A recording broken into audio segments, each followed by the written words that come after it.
Nous voilà ici au Havre de Grand-Étang. C'est une place assez spéciale, particulière, mais la vie principale du Havre, ça a toujours été la pêche.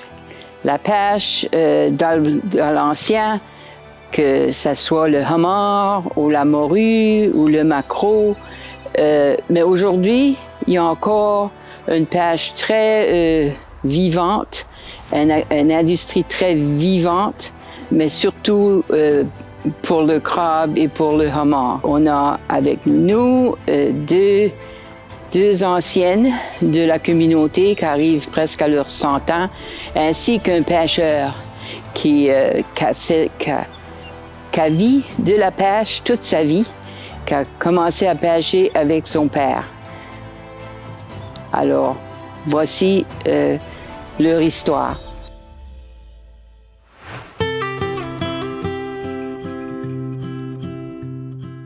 Bonjour Casilda. Je suis ici à Grand-Étang, à l'étang, comme on appelle. Tu as grandi ici, hein? Ah oui, moi j'étais née à l'étang. Tu étais née à l'étang. Puis ton père, il faisait-il la pêche, Oui, ton père? au commencement, il faisait la pêche. Oui. Parce qu'il pêchait de ce temps-là. Pêche à l'homard, Ah oui? la morue. Oui. Pêchait-il d'autres sortes de poissons? Pas que non, le maquereau. Oui. Oui. Certainement que vous mangez beaucoup de ce poisson-là, Ah, mais oui, j'en mangeais un. ils vendaient aussi, hein? Oui. Je suis plus en ça à l'huile. Puis c'était, comment est-ce que c'était chippé? C'était C'était chippé, le poisson était mis dans des pochons. Oui. Puis je suis plus en ça dans des trucs, je crois. Ouais. OK. Ça fait c'était la manière que vous gagnez votre vie, hein? Oui. Mais vous aviez tout votre poisson, vous aviez vos jardins, vous aviez... Oui. Ouais. Mais c'était quand même partie de la vie du... C'était de même que le monde vivait dans ce temps-là. Il y avait des factories. Nous autres, on dit des usines, mais dans notre temps... C'était des factories. C'était des factories. Oui. Ouais. Parce que le monde d'ailleurs, des Scousses et Dominion et ces endroits-là, les pêcheurs qui pêchaient là, dans l'automne, dans le temps qu'il y avait en masse de maquereaux, ils venaient pêcher à l'étang. Mais les pêcheurs du Mont, c'était surtout les pêcheurs d'ici. Ah oui. Ouais. Te souviens-tu de l'usine, de la factory? Ah oui. Tu as travaillé là aussi, hein? Oui. Parce qu'une canne de mort, ça aurait bien vendu à ce temps-là? Dans ce temps-là, c'était pas cher. Non. Je me souviens pas comment c'était, mais c'était pas cher. Puis les pâtes étaient toutes pactées, qui ont bien pacté au égal. On faisait une belle canne de mort. Puis là, comment est-ce que la canne était scellée? Il y avait une machine qui scellait la canne. Okay. Il y avait les couverts qui sciaient la canne avec une machine. C'était pas... Je pense que c'était à la main, parce que c'était pas électrique de ce temps-là. Éric Doucet, Éric à William, m'avait dit une fois que ce qu'il faisait, c'était pour voûter l'air, pour que ça se gâte, que le moment se gâte, il faisait un trou dans le milieu du couvert pour enlever l'air. Hein. Puis là, après ça, il mettait un bouchon de plomb. Il fallait qu'il mire de la semure. Hein. Oui. Il y avait un petit peu un papier aussi. Oui. Puis il y avait une mesure, une petite boule, une petite coupe, je ne sais pas ce qu'il y a plus ça. Puis tu mettais une petite affaire de semure dans chaque canne, avant de sillon, puis c'est fini. Il y avait beaucoup de femmes qui travaillaient dedans? Pas mal. Ben, tu as vu là-bas une calotte? Oui. Et où est-ce que tu rentrais dans la factory, le bout, la factory, elle était de même, là. En place, comme ça, ici. Ouais. Puis quand tu rentrais par la porte de où tu rentrais, là, c'était là qu'ils faisaient cuire le homard. Ils chauffaient ça au charbon. Ils mettaient des grosses... Un bouillard, ça se fait. Bouillard, c'était un plat bouillard à la foule. C'était au cuire. Puis après ça, tu le rentrais dans... C'était un grand... Oui, puis il y avait du... Ça ressemblait quasiment à une brouette. Oui, mais il n'y avait pas de roue. Non. Hein? Il y avait des manches, 4 manches, deux manches chaque bout. Oui. Puis là, il y avait... c'était bâti comme un panier quasiment. Oui, parce qu'il fallait qu'il en mette sur du dos, il fallait qu'il en mette en dedans, puis ça pesait. Hein. Oui. Il faisait aussi le lobster paste. Oui. Ici, à l'étang? Ah oui. Oui.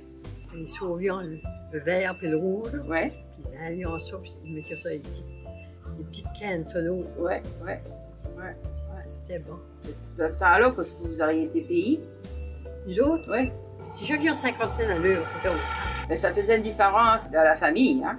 Ben, ça nous faisait un petit chèque pour nous acheter des souliers et des affaires. Ça devait être, il y a du monde qui avait des grandes familles, par exemple. Avec qui a jusqu'à 18 enfants. Ça Bon. prenait des grosses merues. Du mort, ben, le mort était pas cher. Ben, il appelait ça que c'était le lunch des pauvres. Ah oui. Tu sais, parce qu'il y en avait en masse. Ouais. Le Il monde y a le là prenait. de femmes là, qui travaillaient en là. Puis quand ça venait pour la lunch le midi, ils s'achetaient un homard. Ah, OK. Le monde mangeait bien dans ça là. Ouais. C'était pas tout. C'était pas. Ça fait que ça a vraiment changé ici, hein? Ah, j'ai ça. Hein? Oui, ça peut s'appeler. Bien sûr. Dans ce temps-là, la fracture au mort, elle était. Comme je te dis, là, elle était. Vraiment. Oui. Ouais. Puis il y avait il y avait comme une voie que tu pouvais aller au shed, là. Oui, il y avait ça. Puis là, après ça, il y a eu la grosse fish plant, Oui, il y avait des.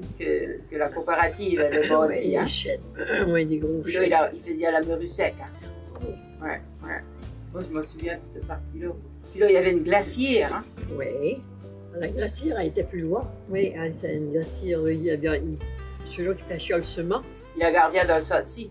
Je pense qu'il a gardé de toute manière parce Ouais. qu'il mettait ce semant-là.